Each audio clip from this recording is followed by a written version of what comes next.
ధన్యవాదాలు తెలుపుతుందని ఆశించాం.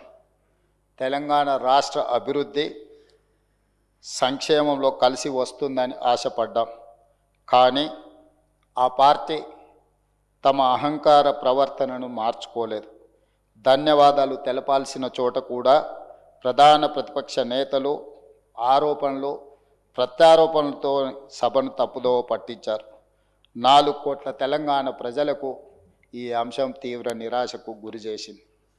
అధ్యక్ష, రాజులు పోయినా రాజ్యాలు పోయినా రాచరిక పోకడలు మాత్రం మారలేదు. పూర్వం ఒకరి నుంచి ఇంకొకరికి రాజ్యాధికారం మార్పిడి జరిగినప్పుడు యుద్ధాలలో వేలాది కుత్తుకలు తెగేవి, రక్తం వరదలై పారేది. అప్పుడే అధికారం బదలాయింపు జరిగేది. అది రాచరిక వ్యవస్థ. కానీ ఈనాడు ప్రజాస్వామ్యంలో ప్రజలే రాజులుగా మారి ప్రజాస్వామ్య పద్ధతుల్లో నాయకుల్ని ఎన్నుకుంటున్నాం. కొందరు ఇంకా తమను తాము రాజులుగా భావిస్తున్నారు. ప్రజలు తప్పు చేశారని అనుకుంటున్నారు. నియంత పోకడలను అనుసరిస్తూ ప్రజాస్వామ్యాన్ని అపహాస్యం చేస్తున్నారు.